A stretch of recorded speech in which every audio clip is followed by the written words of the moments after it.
This is the Wise Guy Radio Show, a podcast dedicated to educating and inspiring through conversations with today's top talents in the world of glass. We will be dissecting their journeys in hopes to deliver actionable content that you, the artist, can start implementing now, helping you grow not only as a creative spirit, but also a successful artistic entrepreneur.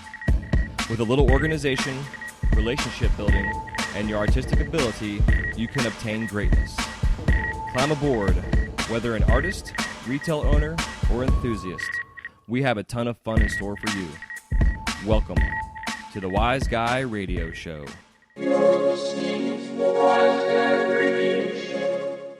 This episode of the Wise Guy Radio Show is brought to you by Mountain Glass Arts. Mountain Glass is holding their January sale, which includes borosilicate Golden Gate tubing at 20% off. Just put in the term Golden Gate at checkout. And they also are holding their soft glass COE 104 sale on a Fetre or a Moretti rod at 30% off. Just put in the word Fetre, that's E-F-F-E-T-R-E at checkout. For any other questions or comments, just go to mountainglass.com. That is mountainglass.com. If you are a wholesaler, retail store, get a hold of them through their website at greenflashglass.com. Give them a phone call and place your order.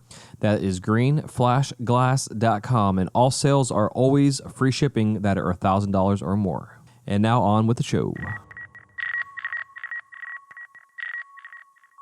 What is going on, everybody? Welcome to the Wise Guy Radio Show, episode number 70.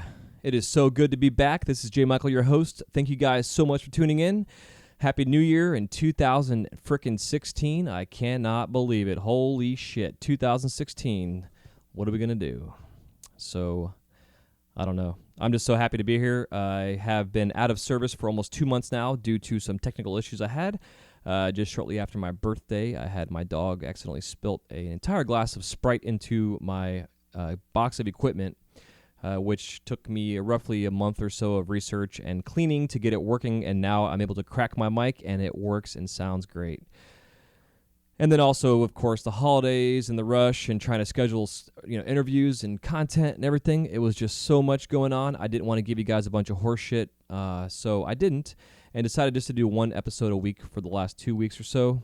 And now we are back on schedule, where we are back to our 3-day weeks. And coming up here very soon, we have a special announcement for the show where we're going to be taking this show above and beyond where I initially had dreams of it going. And I'm super pumped up and excited about it and can't wait to tell you guys all about it. But to get this year kicked off, we are going to be discussing several areas of business and health that will help us all as artists, as CEOs of our businesses, as husbands and wives and girlfriends and boyfriends and dads and moms, brothers and sisters, all that fun stuff. It's really important as we grow as an industry and a community that we also individually grow. And my goal is to help you all grow and give you some ideas and some concepts and areas to help in that. And also to grow myself along with you all, which is fun and exciting. And I really am pumped again to be here because this year I don't even know where to begin, and a lot of stuff I can't tell you right now that I want to tell you, but damn, it hurts. I want to tell you. But for now, we're going to be kicking off our new year with talking about finances. But I just want to back up real quick before I get to that and let you guys know, those that did not hear my last episode. Recently, I went and had some blood work done to get all of my, just my blood work in general done, but also wanted them to test me for heavy metal toxins and what have you in my system. Especially now that I'm going on, starting my 17th year now behind the torch. I went immediately after working. I mean, literally 15 minutes after I turned my torch off, I was at the doctor's office having my blood drawn and peeing in a cup. And they tested me for everything, including cadmium, which I learned that cadmium can only be tested in your urine. So for those out there that want to get your metals tested, make sure that they have you pee in a cup also. If they don't ask you, definitely raise your hand and recommend that, or just say that, you want to pee in a cup for cadmium levels. But I will say that I have great news that my results came back, and I am negative across the board on anything and everything possible as of right now that we saw. So definitely a sigh of relief. It was something that was kind of hanging over my head for a couple weeks right before Christmas time, and I'm just really excited that that is out of the way, and to announce to you guys that I am doing good, which means the ventilation in our studio is doing good, and all this other exposure I've had over the years, I guess, has been expelled from my body in some form or other. or maybe it's just in some kind of deposit somewhere in my system. I don't know. But I will be bringing on a doctor here this month that specializes in heavy metal toxins to discuss this area specifically, especially about the ideas of, like I just said, my results came up negative. But is there a possibility that I still do have metals and stuff in my system? Now, the metals that came up in my system, I did have traces of stuff, but the traces were so low that they were really irrelevant, according to what my doctor was saying. So I don't want to play doctor on the radio and give you all the details about it, but once I do bring this doctor on to the show, he will definitely give you guys all kind of insight into heavy metal toxin exposures and whatever else. So just wanted to throw that out there. Also, we just want to give a big shout out again to our sponsors of the show. We've got Mountain Glass and also Green Flash Glass. We have a couple more sponsors coming on here very soon that I'm excited about also to announce. But also, we have some affiliated sponsors like Audible.com. We have the Amazon affiliate links that I have hooked up. Lots of different areas where I'm trying to help kind of cover my time for being here and doing the show because it takes some time, and it takes me time away from my torch, and doesn't allow me to create product, which then turns into money, which then pays my bills. Which is why I'm very, very thankful for my amazing wife, who has been supportive financially and lovingly for the past year as I get this ball rolling and continue to grow this show. And as we grow the show, things are going to be coming up and going and changing and evolving. And this year alone, the evolution in just the past 6 months to where we are now here in January, beginning the second season, in a sense, of the show. I'm just super pumped up about what's about to happen. So that being said, I digress back to what we were talking about, which is some business stuff. And thank you guys again for tuning in. Part of the show today, I'm going to be talking about stuff that if you're driving in your car or on the torch, I recommend just go ahead and listening to the show one time. And then if you can remember, and hopefully you do, is listen to it again when you're sitting down, because as you go through the show, you'll understand the things we're talking about.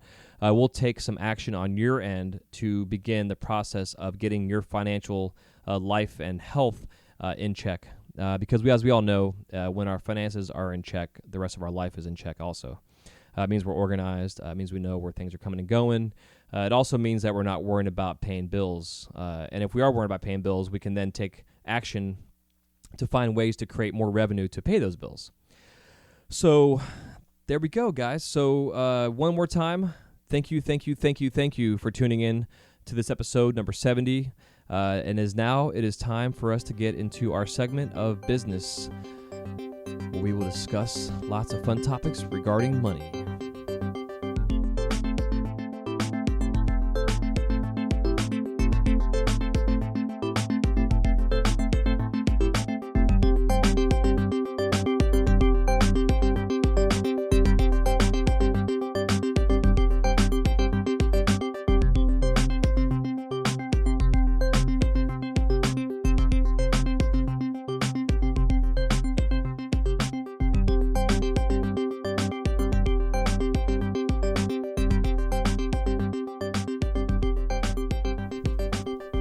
All right, thanks for coming back and hanging out with me as we get a little tunage going and get into the nitty-gritty of what I want to help out this year and really focus on as we get this kick-ass 2016 up and running. As artists, it's not always easy to change the way we think when it comes to financial topics like salaries, budgets, profit and loss statements, inventory, or sales. My goal is to help you to start thinking, if you haven't already, like a CEO. As a small business owner, you have to wear a bunch of different hats, which is not only exhausting, but can be very overwhelming. Over the course of the first quarter of 2016, I will be breaking down each area of our business, such as customer service, inventory, marketing, and help change your mindset in regards to these areas. In this episode, we will begin this process by talking about the one word we all dislike, but we all know of its importance: budgets. By creating a budget, as John Maxwell says, a budget is telling your money where to go instead of wondering where it went. Instead of making an order, selling the order, then spend the money or paying a bill or debt, we must learn to take the revenue earned from said order and immediately begin the allocation process of where it is going. We all have our personal bills, business expenses, entertainment funds, etc., But the only way you'll be able to turn your business into a profitable one is by not only changing how you think about money, but also by creating and implementing systems to manage the money. Now, as Dave Ramsey refers to the whole cash flow term, and that is because cash flow literally flows. It's like a river, and it goes up and down and back and forth and up and down, and we're never really sure when it's coming in or where it's going to go. But if you're on a budget, you can forecast and get some ideas ahead of time. Remember first and foremost that when you receive payment for goods and services, the business is to receive the money first. If you pull any money out of this revenue, you will only do yourself a disservice. I remember the days of driving to a shop completely broke and hopes that the shop would buy everything or at least buy enough to allow me to put gas in my car, some food in my belly, and hopefully some more oxygen to keep this ball rolling. This struggle is real, and if you continue to think on a day-to-day basis, this struggle will continue. You've got to think monthly and quarterly and yearly and 5-year and 10-year. If you begin to change your financial habits, not only will you grow your business faster, you will also grow confidence in yourself as a business owner. There's nothing worse for your creative spirit than standing behind your torch, wondering how you're going to pay your certain bills, or worrying even if your house is getting foreclosed. So let's start by writing down all the areas of your life that you spend money. So I've included a worksheet to help make this process easier. There are 2 columns. One column is for personal debt, and one column is for your business expenses. And this back of the notes, at the bottom of the notes, there is a little link that says PDF budget form. If you click on that link, it'll bring you to a Dropbox that has this form in there. Now print this bad boy out and get a pen out and have a seat and hit pause now and go do this, and then come back and hit play, and I will see you in a minute. Okay, now hopefully you guys have your papers printed and you're sitting down and you're focused. And now it's time to get the nitty-gritty of your financial situation, where you're at right now. Now, making a budget sucks. I just did mine this morning, and it took me 2 hours. And this is based on having numbers already in front of me. That was just plugging the shit in. Now, we all know that, too, when you start to put your money out on paper and in front of you, it can be pretty scary because in the end, you may have more debt than you have money coming in. But that can change when you do get a budget, because now you can take this budgeted numbers that you have and make it work in your favor. You can really also take advantage of this by knowing where you need to either improve money coming in. You can cut back in certain areas. There's a lot of little nitty-gritty details you can have. So while you're sitting there looking at this form, go ahead and fill in all the spaces. There's numbers and spaces in there for all the areas of your business. And then you have all your personal expenses. And there's miscellaneous little charts in there and forms and whatever, or miscellaneous spots for you to fill in your miscellaneous expenses that I did not include, because we all have our own little personal things that we do. So go ahead and get that filled out. Hit pause again real quick, and then I'll see you in a sec. All right, so now that you've written all your numbers in your forms, hopefully you have, and it didn't take you 5 hours to do it, but now you have a kind of a guideline in front of you, and you can really see your numbers and where their numbers are going to go. Now comes the part of doing the math, because the whole part now of doing this budget is, for one, to figure out your business expenses, how much revenue you have coming in, how much expenses you have going out, and then how much profit that you have left over, because the profit that you have left over is now what you will pay yourself.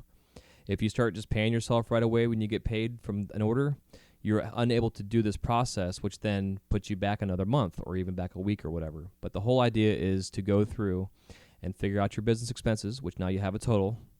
You see a number at the bottom. You now take that number and you subtract it from your income. Now, obviously, we're at the first of the year, so we're not all going to know exactly how much money we're making in January. If you've done your books from last year, you can get somewhat of an idea of what you brought in there. If you're using PayPal, you can go to PayPal, go to your January estimates or your January invoices on there, and just go to the totals, and they total it up for you on there, and you can really see what all your income was. Now, obviously, through the PayPal, too, you can go in there and you can set up just specific categories that you can view, whether it's expenses, whether it's money coming in, what have you. But really go in there and get an idea of what you brought in. Obviously, too, we also have other ways of bringing stuff in, whether it's cash or checks or whatever. But if you can have an estimated number of what it is that you are bringing in, you can then do the math and figure out what your profit is. Use the forms to fill in the monthly totals you have projected to spend. Now, in the area for income, write down your estimated income based on last year's sales. Now, if you don't have a number, what you need to do is add up your total estimated business expenses and times that by 3. to calculate a generic number of what you should set as your goal for that month's total revenue. So for instance, if your expenses are totals $500, then you should shoot for a total of $1,500 in revenue. That way your business expenses are covered, leaving you roughly with $1,000 a month to be allocated to areas like taxes, your salary, and retained earnings. These three areas are of importance as well and will be discussed further in future episodes. Out of the $1,000 you have left now, which is basically what your net is going to be, your gross is what you have before everything, expenses and stuff, and your net is your profit. So now we have $1,000 net, which you could use, it could be considered profit. So now you need to take 15 to 25% out of that and stick it into a separate savings account. So if you take 25% as the high number, that's going to be $250 you put away into a savings, which is going to leave you with $750 to pay yourself at the end of the month. Now, obviously, the more revenue generated, the more business expense you will have, but this will also give you the ability to pay yourself more. That being said, if your personal bills total $1,000 a month and you're paying yourself $2,000 a month, you may want to think about cutting your salary back a little to then be used as retained earnings for the company. The budget forms include savings for the business and for your personal, so you don't have to necessarily include that at the end of your day. With your retained earnings, for budgeting, you want to include a savings in your budget, even if it's $50. The budget savings goes towards an emergency fund. The personal savings goes towards your personal emergency fund. So that being said, but having extra money is called retained earnings, which is the profit your business has made after all salaries and dividends have been paid. Now, as a small business, you won't be paying dividends, but you will be paying a salary. And with retained earnings, that money will be allocated to pay help like an assistant or even paying an apprentice piecework. You can also take this money and you can save it for a new kiln or buy a lathe or whatever. You can pay your rent if you're renting a studio space. You can pay it 6 months in advance. Imagine that. Imagine if you had a studio paid 6 months ahead. Wouldn't that be fucking awesome? Yeah, it would be fucking awesome. By taking all this into consideration and truly beginning the process of how you think in terms of how money can work for you, not only will you grow your profits, you will also grow your financial IQ and have a drive to want to learn more about accounting and marketing. Having everything on paper in front of you on a daily basis, you will begin to create financial habits that will resonate for the rest of your life, allowing you to set up retirement funds, live this lifestyle you want to live, and grow to your fullest potential as an artistic entrepreneur. Get out and stay out of debt, and also financially have the ability to change the world. So take this forms, go through your thing, go through everything you can think of in your expenses. Even though you've already done it, just go back and check it again. And then do your math. And then you need to figure out exactly how much your personal bills are, which will then show you how much you need to pay yourself, which will then show you how much you need to bring into the business, because now you have an idea of your business expenses. So again, go back and think about it. If you have $500 a month in business expenses, that means you need to bring in at least $1,500 a month in sales, which then leaves you with $1,000 a month left over that would then get allocated to pay taxes. So take 25%, put that in a savings account. Then you take the other rest of that, which is $750, and that goes right in your pocket to pay yourself for your salary. But make sure when you pay yourself salary that you write yourself a check. Like literally write yourself a check. Have a checking account that is strictly set up just for your business. Any bank in this country you can go to and set up a checking account, a business checking account as a DBA. They do credit checks if you have a bad credit score, which a lot of us as artists do, including myself, which is, whatever. They will require certain things to open up a business account. Sometimes they require a higher deposit. Sometimes they require a higher balance to be maintained in that account.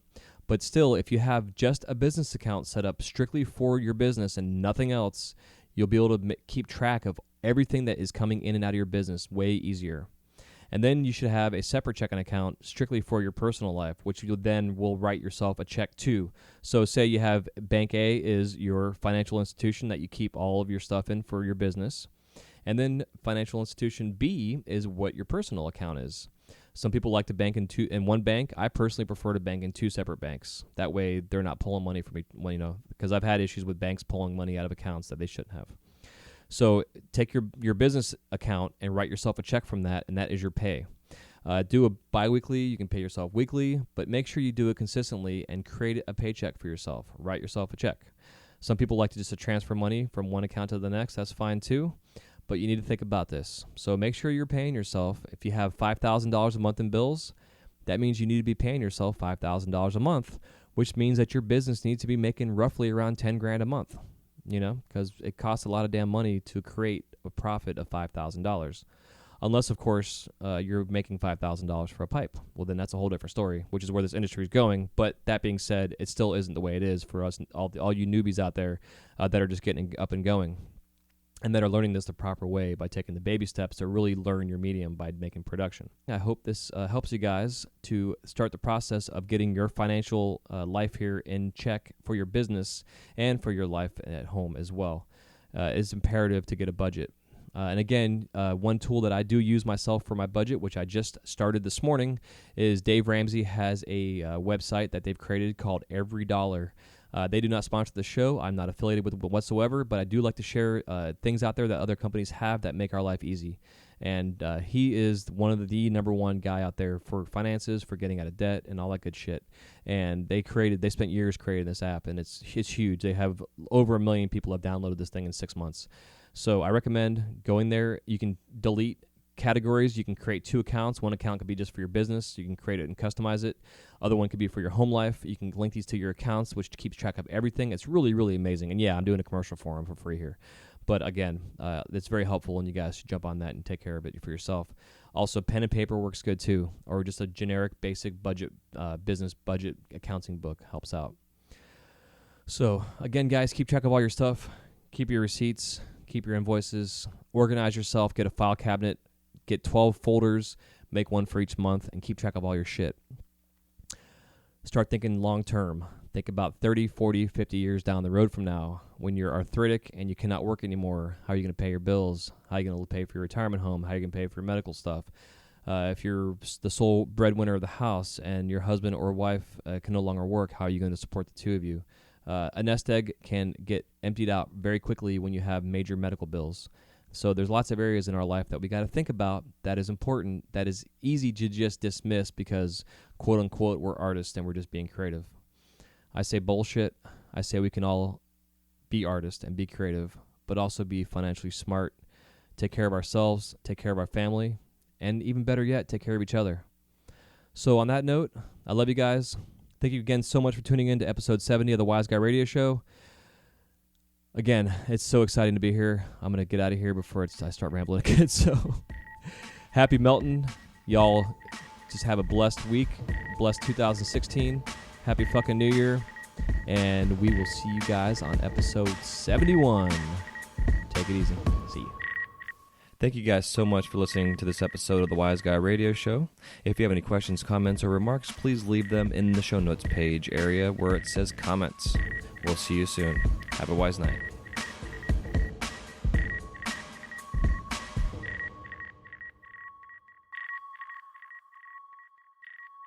You're listening to the